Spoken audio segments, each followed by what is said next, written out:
성령을 믿사오며 거룩한 공예와 성도와 서로 교통하는 것과 죄를 사하여 주는 것과 몸이 따뜻한 것과 또한 영원히 산 것을 저희가 믿사옵나이다. 아멘.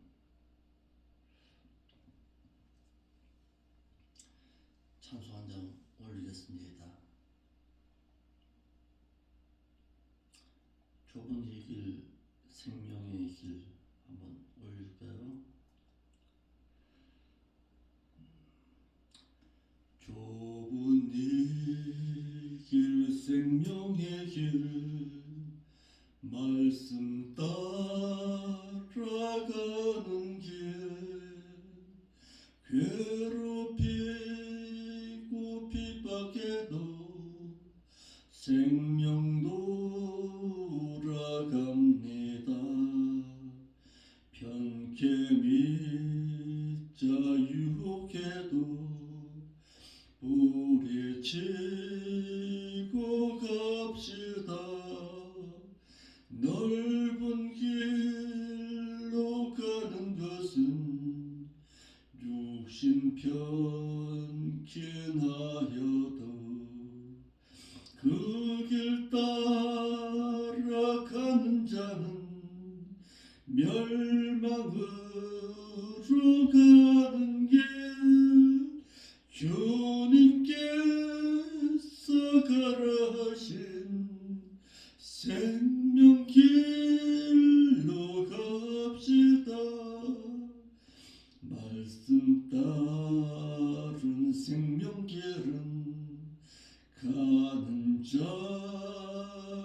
적은 길, 많은 사람만 간대도 말씀 따라갑니다.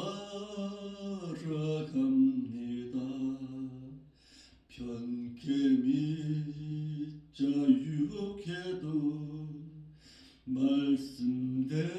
말씀대로 행하고 말씀 따라 행한 대로 현세의 선 복받고 말씀대로 행하면은 천국 가면 상 타고 천국 가면 후사로서 영광 받게 된답니다. 십자가가 없다 하면 많은 사람 따르고 십자가를 지라 하면 가는 자가 드물고 주님께서 따르란 길 자기 부인하고서 십자가를 지고서야 따라오라 명했네. 제자 되어 자기 부인 십자가를 지고서 주님께서 허락하신 제자 길을 갑시다. 기도 올리겠습니다. 오늘도 저희들에게 신부단장하라고 말씀을 통해서 깨우쳐 주시니 감사를 드립니다. 주님 배울 날이 가까웠음을 깨닫고 정신 차리고 깨어있는 신앙으로 하나님 앞에 날마다 설 수 있는 저희들의 삶의 신앙이 될 수 있도록 인도하여 주시기를 원합니다. 하나님의 말씀에 무릎 꿇을 줄 알고 하나님께 아뢰어야 할 기도를 부르짖으시게 깨달아서 영적인 하나님의 백성으로 하옵시고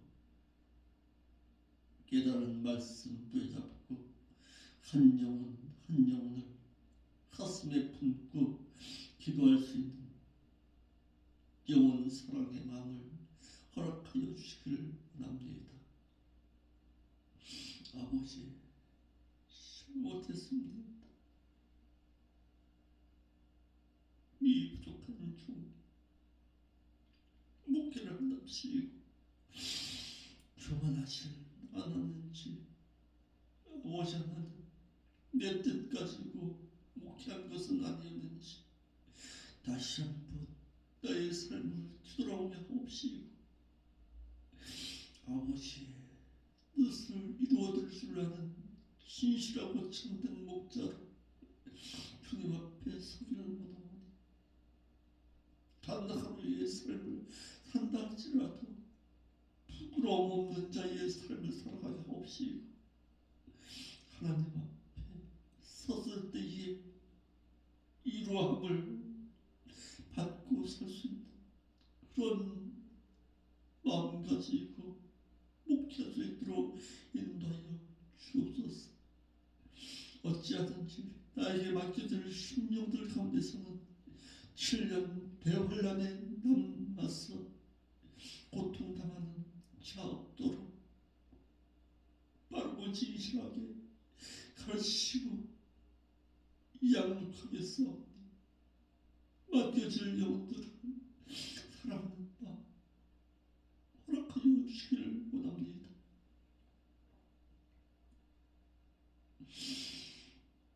거룩하신 예수님의 이름으로 기도하옵나이다.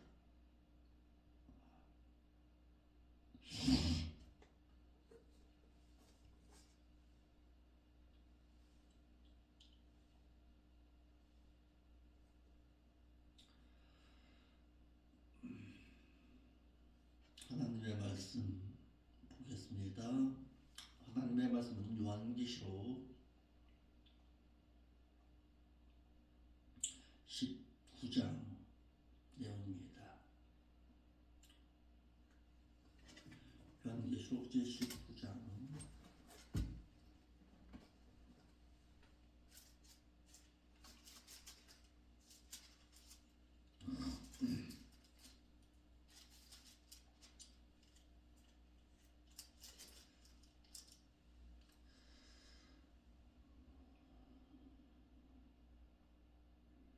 18절부터 보겠습니다.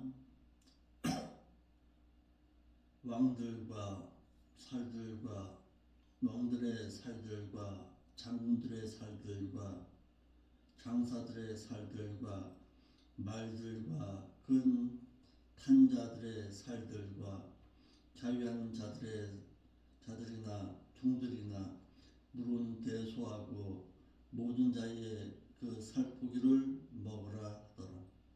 또 내가 보매 그 짐승과 세상의 임금들과 그 군대들이 모여 그 말탄 자와 그의 군대로 더불어 전쟁을 일으키다가 짐승이 잡히고 그 앞에서 이적을 행하던 거짓 선지자도 함께 잡혔으니 이는 짐승의 표를 받고 그의 우상에게 경배하는 자들의 이적으로 미혹하던 자라. 이 둘이 산채로 유황불 붙는 못에 던지우고 그 나머지는 말탄 자의 입으로 나오는 검의 죽음에 모든 새가 그 살포기로 먹음에 배불리 우더라. 아멘. 아마겟돈 전쟁의 참혹함의 실상을 말해주고 있는 내용입니다. 적 그리스도와의 전쟁에 피한 자들의 그 참혹함의 모습을 말해주고 있는 내용입니다. 물론 초장부터 처음부터 주님께서 적 그리스도를 물리치기 위해서 이와 같은 전쟁을 행하시지는 아니하시겠지요. 적그리스도가 그 무깃도로 향해서 아마겟돈으로 향해서 거기서 전쟁을 치르는 가운데 그리스도께서 백마를 타고서 재림하실 것입니다.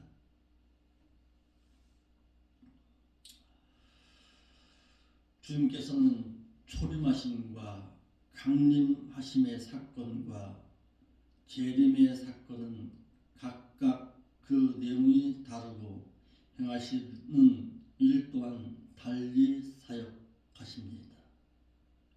우리나라의 많은 목사님들이 주님의 사역 가운데 주님의 초림 사역에 대해서만 강조하고 있습니다. 예수님께서는 사랑의 주님으로 이 세상에 후속주로 오신 것은 분명합니다. 그리고 우리를 사랑하셨습니다. 그리고 대속의 죽음을 죽으셨고 우리에게 영원한 생명을 얻을 수 있는 방법과 자신이 곧 예수 그리스도 영원한 생명이심을 가르치셨습니다.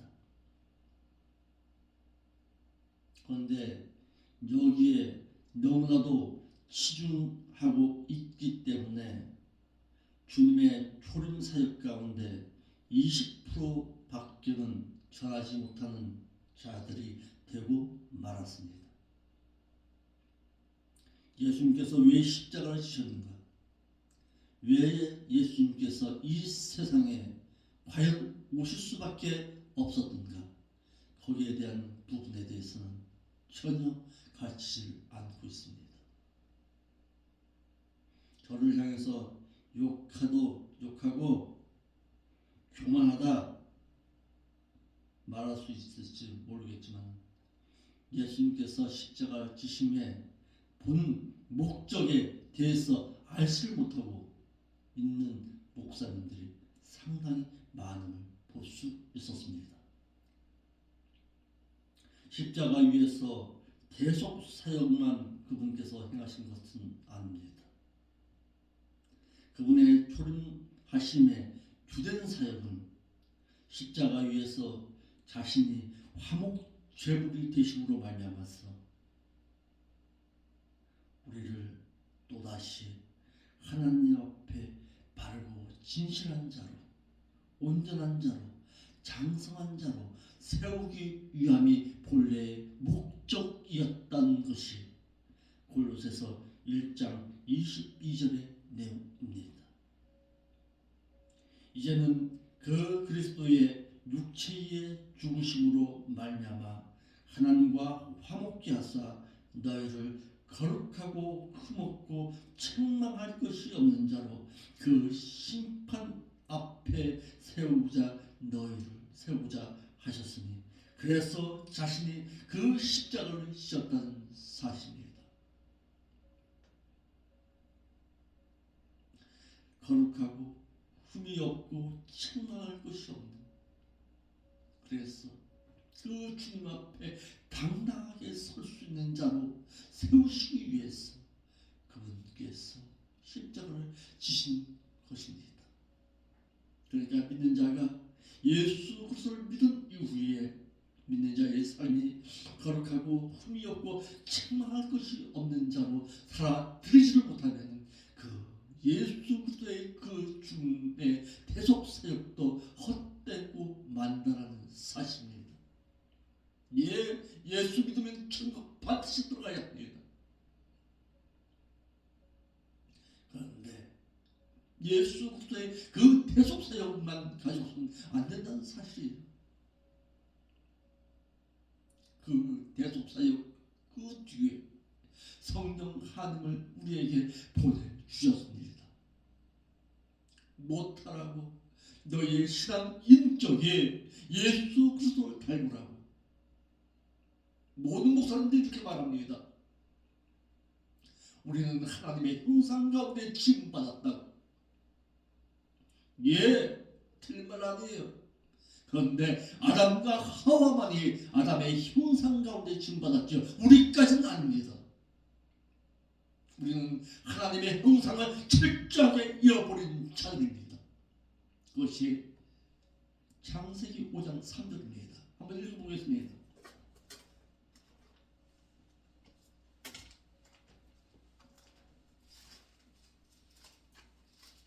창세기 5장 2절쯤 될 겁니다.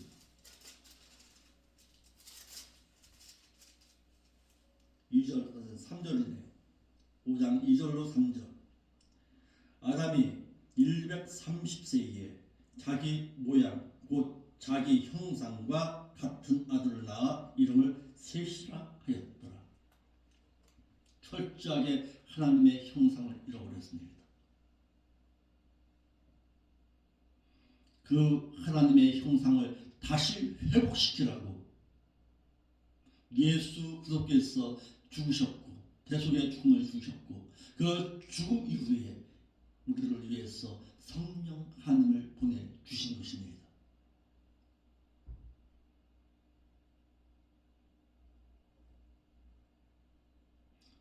그러므로 믿는 자는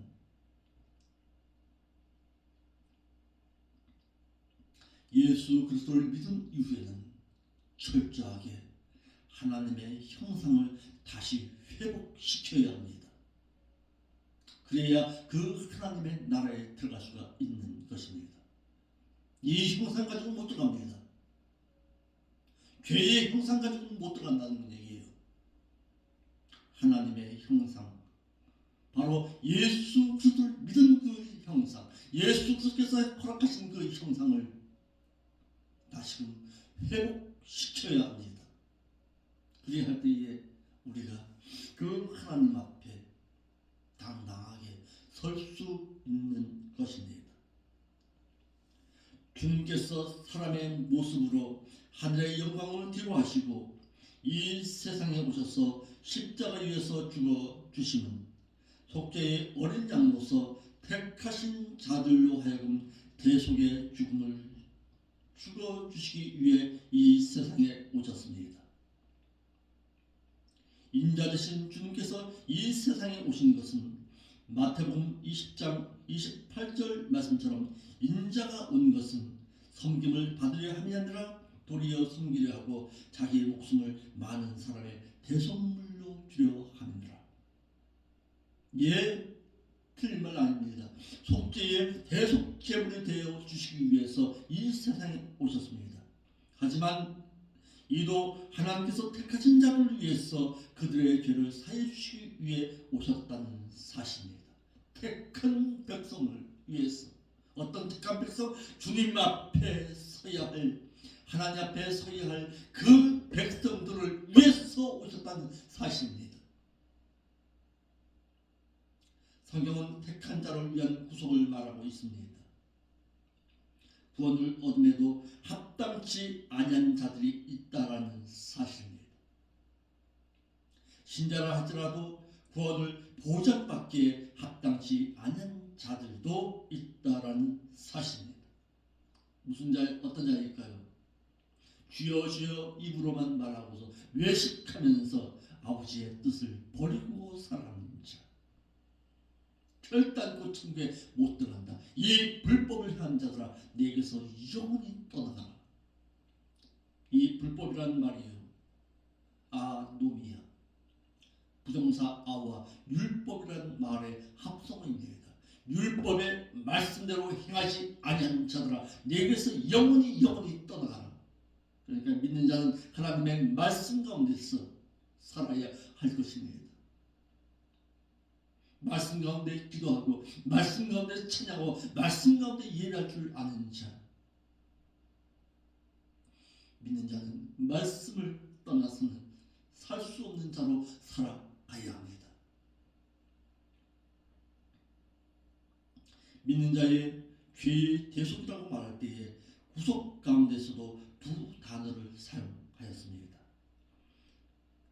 구속함이라고 말할 때는 앞으로 르투시스라는 전치사이면서 기본 불변사 분사인 무엇으로부터 떨어진 무엇에게서 무엇 때문에라는 아포와 루트로스 몸값을 치르고 자유롭게 했다, 속량했다, 자유로워졌다는 뜻으로서 예수 그리스도의 편리심으로 말미암아 우리의 원죄가 사함받아서 중생된 것을 의미할 때에 이 단어가 사용되었습니다.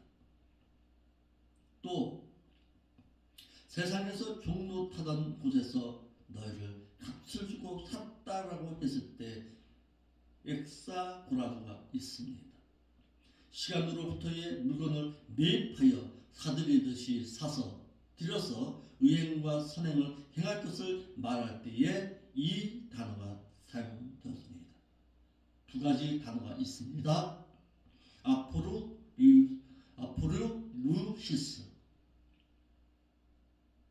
속량했다. 몸값을 치르고 속량했다. 속량했으니까 이제는 어떻게 살아가야 된다. 엑사고라도로 살아가야 된다. 구속함을 받은 자는 자신에게 주어진 24시간을 오직 주의 뜻을 위해서 육적인 것에 사용되어서는 안 된다는 사실입니다. 육적인 것에 사용되어지는 그 시간을 이제는 주님을 위해서 사용하라고 할 때에 남이 하지 못하는 그 시간을 오직 주의 일을 위해서 사용할 것을 말하고 있습니다. 이러므로 믿는 자는 애굽 같은 세상에서 나온 자들로서 또다시 세상으로 향해서는 안 됩니다. 나왔으면 이제는 어디를 향해서 가야 합니까? 광야를 거쳐서 가나안 땅을 향해 걸어가야 합니다. 이스라엘 백성들이요, 광야에서 나온 이후에 홍해 앞바다에서 또다시 애굽으로 돌아가고자 했습니다. 하나님께서 그들을 돌려보내셨나요? 천만에. 그들이 돌아오고 싶다고 해서 돌아가는 거 아닙니다. 그들은 나왔으면 죽이 되든 밥이 되든 아니면 죽든지 사든지 간에 광야를 통과시켰습니다.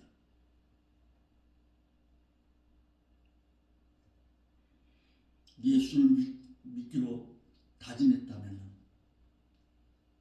또다시 세상으로 향해서는 안 된다는 사실입니다. 하나님께서 돌려보내시지도 않으시죠. 세상 가운데서 헛된 생활을 하고 있는 것이죠. 믿는 자는 애국 같은 세상에서 나온 자들입니다. 나왔으면 이제는 광야 생활 가운데서 거룩하고 진실한 자로 갈렙과 여호수아와 같은 신앙을 회복시켜서 이제는 가나안 땅을 향해서 걸어갈 수 있는 자가 되어야 한다는 사실입니다. 주님께서는 성도된 자들을 데려가시기 위해서 공중에 강림하실 것입니다. 오늘날 한국교회에서는 주님의 공중 강림에 대해서는 휴거된 지가 오래되었습니다. 왜 그럴까요? 칼빈의 무천년설의 주장 때문에 그렇습니다. 여기에 대해서 또 시간 되면 말씀드리겠습니다. 저도 장로교회 목사로 칼빈주의에 대해서 배우고 있지만 칼빈의 이 무천년설의 이 주장은 한국 교회를 신체의 신앙으로 몰고 갔다는 사실입니다. 분명한 것은 주님께서는 성도된 신부를 데리러 반드시 공중에 강림하시게 될 것입니다. 성경에서 주의 공중 강림에 대해서 말할 때에는 예비하고 있을 것을 말해서 성도된 자들을 향해서 말할 때는 주의 공중 강림을 말하고 있습니다.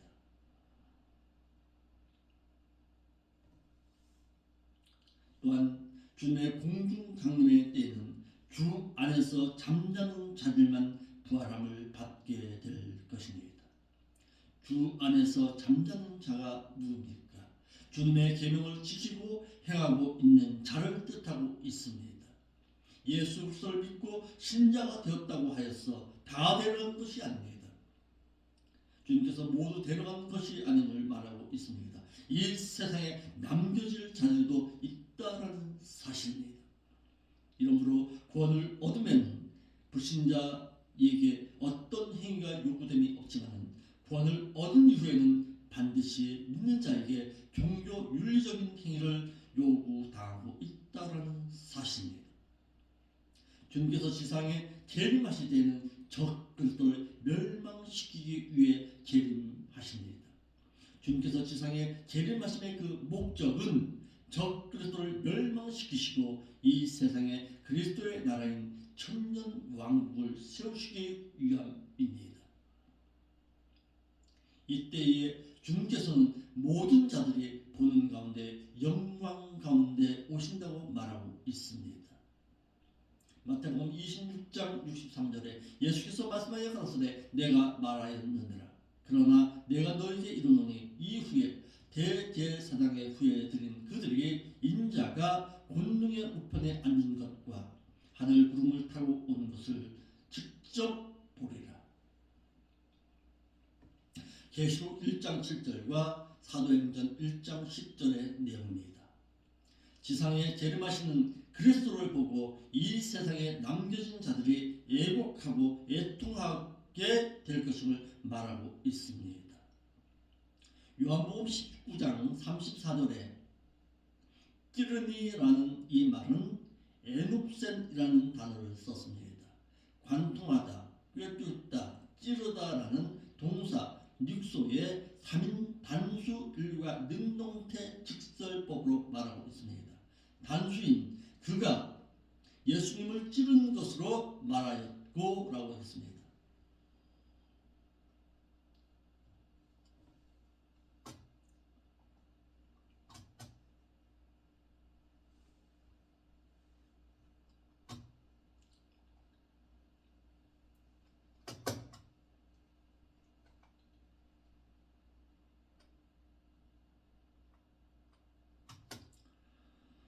그러나 계시록 1장 7절에 볼지어다 구름을 타고 오시리라. 각인의 눈이 그를 보겠고 그를 찌른 자들도 볼터이요 할 때에 거기에서 각인은 3인 단수가 되는 3인 복수입니다.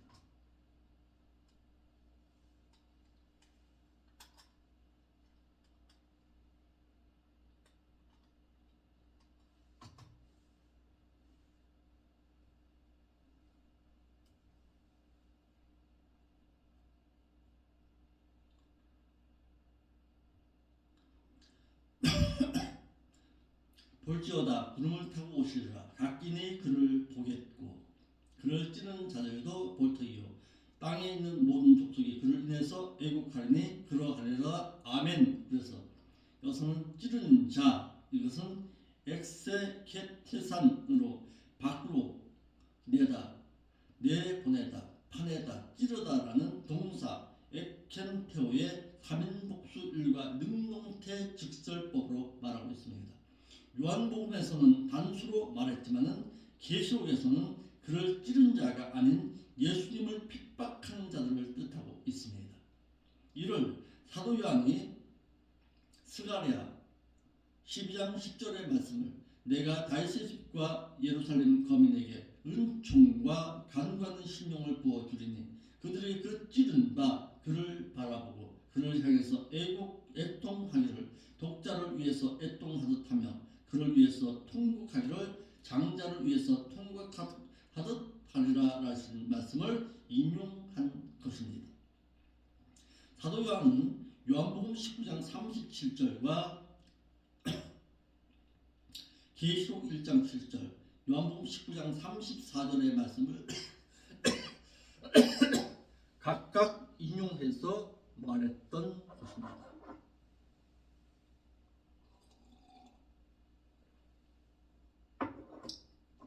이를 알지 못한 여호와 증인의 롯셀은 예수님께서 이미 영적으로 재림하였다고 말하는 것으로서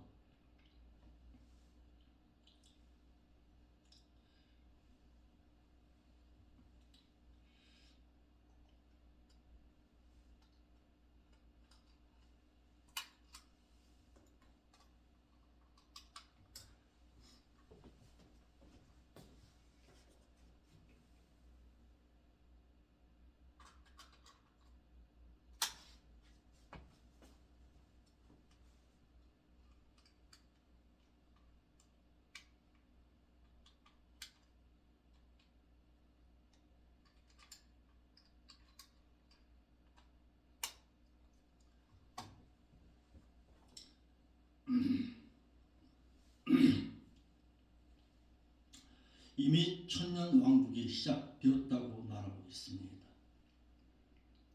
여기에 영향을 받는 거예요. 누가? 장로교에서 말하고 있는 칼빈도 여기에 영향을 받아서 영적으로 재림했다고 지금 이 시대가 천년 왕국 시대라고 영적인 천년 왕국 시대라고 말하고 있는 거예요. 이러므로 계시록 1장 7절의 내용은 예수님께서 지상 재림하실 때에 그를 핍박하던 유대 민족의 후예들이 그를 보게 될 것임을 말하고 있는 내용입니다.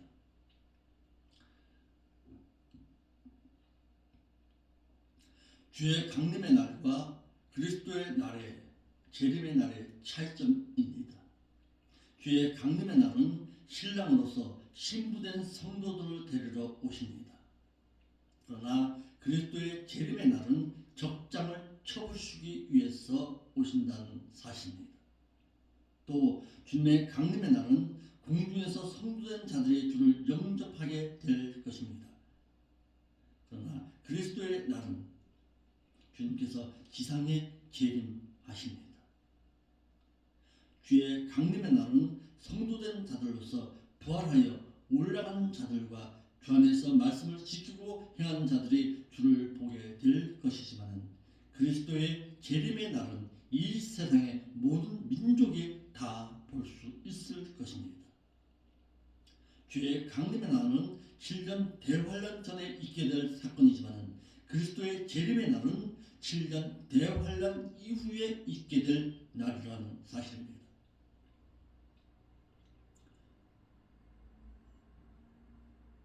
계시록 19장 15절로 16절의 말씀 보겠습니다.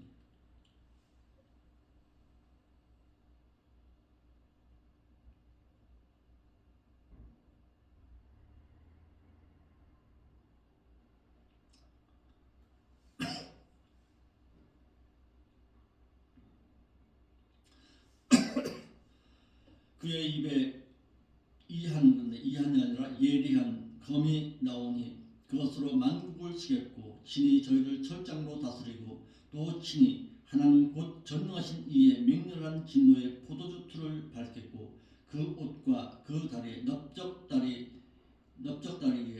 이름 쓴 것이 있으니 만왕의 왕이요 만주의 주라 하였더라. 15절로 16절의 내용입니다. 사도 요한은 주님께서 그의 입에서 예리한 검이 나와서 만국을 치실 것임을 말하고 있습니다. 사도 요한은 적 그리스도와의 전쟁에서 주님께서는 그 입에서 예리한 검이 나오니 그 예리한 것으로 만국을 치실 것이라고 하셨습니다. 이를 이사야서 11장 4절 말씀에 공의로 빈핍한 자를 심판하고 정직으로 불의하는 세상의 겸손한 자를 심판할 것이며 그 입의 막대기로 세상을 치고 입술의 기운으로 악인을 죽일 것이며 그리스도는 공의로 그 허리띠를 삼으며 성실로 몸의 띠를 삼으리라 하였습니다.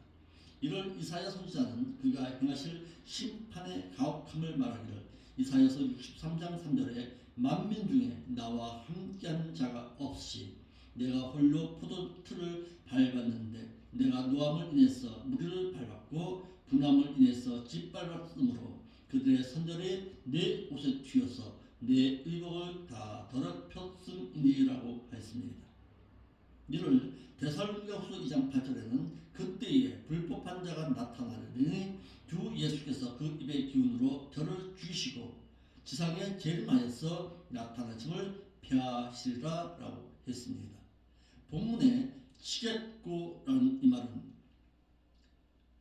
두드리다, 때리다, 상처를 입히다라는 동사 파라소의 3인단수 일과 능동태 가설법으로 그가 홀로 그들을 치겠고라는 뜻으로 주님께서 홀로 적 그리스도의 군대를 상대로 하여서 싸우실 것임을 말하고 있습니다. 두 번째, 사도 요한은 주님께서는 친히 저희를 철장으로 다스릴 것임을 말씀하고 계십니다.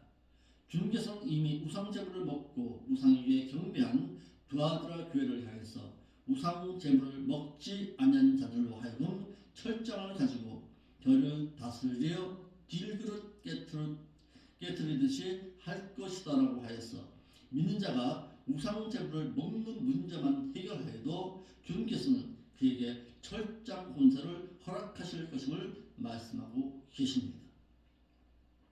철장이란 이 말은 지팡이와 쇠로 만든이라는 뜻의 합성으로서 쇠로 만든 지팡이라는 뜻으로 이는 군대의 장관이 적장을 쳐부수거나 심판하기 위해서 휘두르는 것으로서 그의 권세를 의미하고 있습니다. 이와 같이 주님께서는 그의 심판의 권세를 가지고 마치 질그릇을 깨뜨리시기를 쇠 지팡이로 질그릇을 부수듯이 할 것이라고 해서 완전히 멸망시킬 것을 말하고 있습니다. 주님께서 행하신 그 심판은 맹렬한 진노의 포도주 틀을 밟으심과 같을 것이라고 하셨습니다. 사도 요한은 주님께서 행하신 그 심판은 전능하신 이의 맹렬한 진노의 포도주 틀을 밟겠고라고 해서 적 그리스도가 패망을 당해서 짓밟힌 바 되기를 계시록 14장 19절에 천사가 낫을 세상 가운데 휘둘러 세상의 포도주를 거두어 하나님의 진노의 큰 포도주 틀에 던짐에 성 밖에서 그 틀을 밟히니 틀에서 피가 나서 말굴레까지 닿았고 1600스다제온에 퍼졌더라라고 했습니다.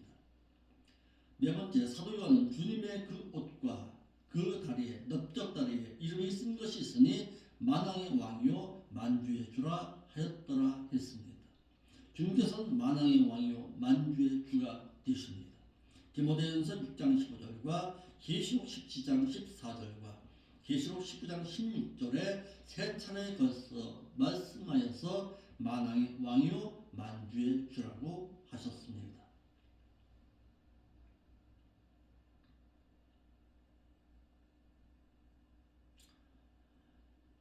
오늘은 여기까지 하겠습니다.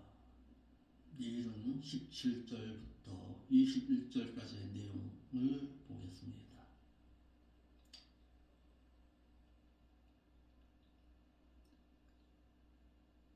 그렇게 요한계시록의 말씀을 한 절 한 절 살펴보면서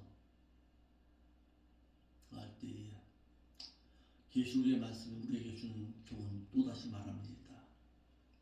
이와 같은 환난 가운데 남지 말라는 거예요.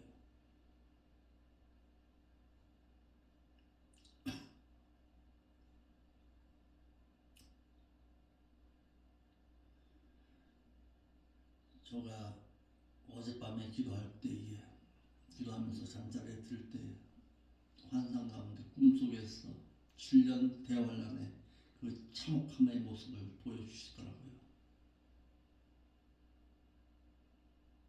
글쎄요. 꿈 얘기 자꾸 해서 알지만 그 참혹함의 모습을 보여주면서 다짐한 것이 이와 같은 참혹함에 내게 맡겨질 영혼들을 남기지 말아야 되겠다. 그런 신앙인데 글쎄요. 애쓰고 힘든다 하여서 되는 문제도 아니고 여러분들의 신앙이 하나님 앞에서 말씀 가운데 살아야지요.